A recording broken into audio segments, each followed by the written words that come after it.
بسم الله الرحمن الرحيم ولقد أخذ الله ميثاق بني إسرائيل وبعثنا منهم 12 نقيبا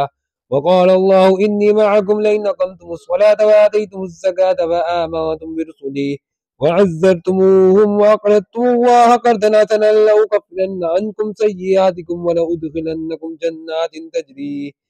من تحتها الأنهار فمن كفر بعد ذلك منكم فقد ضل سواء السبيل۔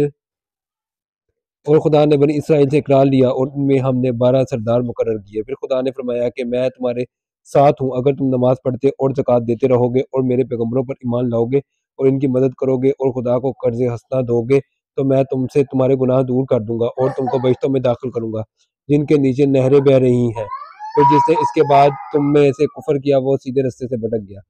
فَبِمَا نَقْضِهِم مِّيثَاقَهُمْ لَعَنَّاهُمْ وَجَعَلْنَا قُلُوبَهُمْ قَاسِيَةً يُحَرِّفُونَ الْكَلِمَ عَن مَّوَاضِعِهِ وَنَسُوا حَظًّا مِّمَّا ذُكِّرُوا بِهِ وَلَا تَزَالُ تَطَّلِعُ عَلَىٰ خَائِنَةٍ مِّنْهُمْ إِلَّا قَلِيلًا مِّنْهُمْ فَاعْفُ عَنْهُمْ وَاصْفَحْ إِنَّ اللَّهَ يُحِبُّ الْمُحْسِنِينَ۔ تو ان لوگوں کے عہد توڑ دینے کے سبب ہم نے ان پر لعنت کی اور ان کے دلوں کو سخت کر دیا۔ یہ لوگ کلمات کتاب کو اپنے مقامات سے بدل دیتے ہیں اور جن باتوں کی ان کو نصیحت کی گئی تھی ان کا بھی ایک حصہ فراموش کر بیٹھے،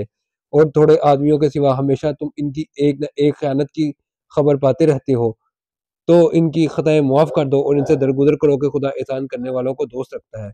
وَمِنَ الَّذِينَ قَالُوا إِنَّا نَصَارَىٰ أَخَذْنَا مِيثَاقَهُمْ فَنَسُوا حَظًّا مِّمَّا ذُكِّرُوا بِهِ فَأَغْرَيْنَا بَيْنَهُمُ الْعَدَاوَةَ وَالْبَغْضَاءَ إِلَىٰ يَوْمِ الْقِيَامَةِ وَسَوْفَ يُنَبِّئُهُمُ اللَّهُ بِمَا كَانُوا يَصْنَعُونَ۔ وہ جو لوگ اپنے تئیں کہتے ہیں کہ ہم نصارہ ہیں، ہم نے ان سے بھی عہد لیا تھا مگر انہوں نے بھی اس نصیحت کا جو ان کو کی گئی تھی ایک حصہ فراموش کر دیا، تو ہم نے ان کے باہم قیامت تک کے لیے دشمنی اور کینہ ڈال دیا، اور جو کچھ وہ کرتے رہے خدا ان قریب ان کو اس سے آگاہ کرے گا۔ یا اہل الکتاب قد جاءکم رسولنا یبین لکم کثیرا مما کنتم تخفون من الکتاب ویعفو عن کثیر قد جاءکم من اللہ نور وکتاب مبین۔ اے اہل کتاب تمہارے پاس ہمارے پیغمبر آخری زمان آگے ہیں کہ جو کچھ تم کتاب الہی میں سے چھپاتے تھے وہ اس میں سے بہت کچھ تمہیں کھول کھول کر بتا دیتے ہیں اور تمہارے بہت سے قصور معاف کر دیتے ہیں۔ بے شک تمہارے پاس خدا کی طرف سے نور اور روشن کتاب آ چکی ہے۔ یہدی بہ اللہ من اتبع رضوانہ سبل السلام ویخرجہم من الظلمات الی النور بإذنہ ویہدیہم الی صراط مستقیم، جس سے خدا اپنی رضا پر چلنے والوں کو نجات کے رستے دکھاتا ہے اور وہ اپنے حکم سے اندھیرے میں سے نکال کر روشنی کی طرف لے جاتا اور ان کو سیدھے رستے پر چلاتا ہے۔ لقد كفر الذين قالوا إن الله هو المسيح ابن مريم قل فمن يملك من الله شيئا إن أراد أن يهلك المسيح ابن مريم وأمه ومن في الأرض جميعا ولله ملك السماوات والأرض وما بينهما يخلق ما يشاء والله على كل شيء قدير۔ جو لوگ اس بات کے قائل ہیں کہ عیسیٰ بن مریم خدا ہیں وہ بے شک کافر ہیں۔ ان سے کہہ دو کہ اگر خدا عیسیٰ بن مریم کو اور ان کی والدہ کو اور جتنے لوگ زمین میں ہیں سب کو ہلاک کرنا چاہے تو اس کے آگے کس کی پیش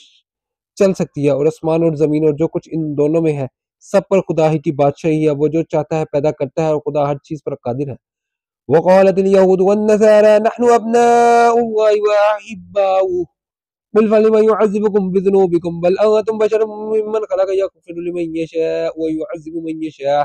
ولله ملك السماوات والارض وما بينهما واليه المصير۔ اور یہود اور نصارہ کہتے ہیں کہ ہم خدا کے بیٹے اور اس کے پیارے ہیں۔ کہو کہ پھر وہ تمہاری بدعمالیوں کے سبب تمہیں عذاب کیوں دیتا ہے؟ نہیں بلکہ تم اس کی مخلوقات میں دوسروں کی طرح کے انسان ہو، وہ جسے چاہے بخشے اور جسے چاہے عذاب دے، اور آسمان زمین اور جو کچھ ان دونوں میں ہے سب پر خدا ہی کی حکومت ہے اور سب کو اسی کی طرف لوٹ کر جانا ہے۔ یا اہل الکتاب قد جاءکم رسولنا یبین لکم علی فترۃ من الرسل ان تقولوا ما جاءنا من بشیر ولا نذیر فقد جاءکم بشیر ونذیر واللہ علی کل شیء قدیر۔ اے اہل کتاب پیغمبروں کے آنے کا سلسلہ جو ایک عرصے تک منقطع رہا، تو اب تمہارے پاس ہمارے پیغمبر آ گئے ہیں جو تم سے ہمارے احکام بیان کرتے ہیں تاکہ تم یہ نہ کہو کہ ہمارے پاس کوئی خوشخبری یا ڈر سنانے والا نہیں آیا۔ سو اب تمہارے پاس خوشخبری اور ڈر سنانے والے آ گئے ہیں اور خدا ہر چیز پر قادر ہے۔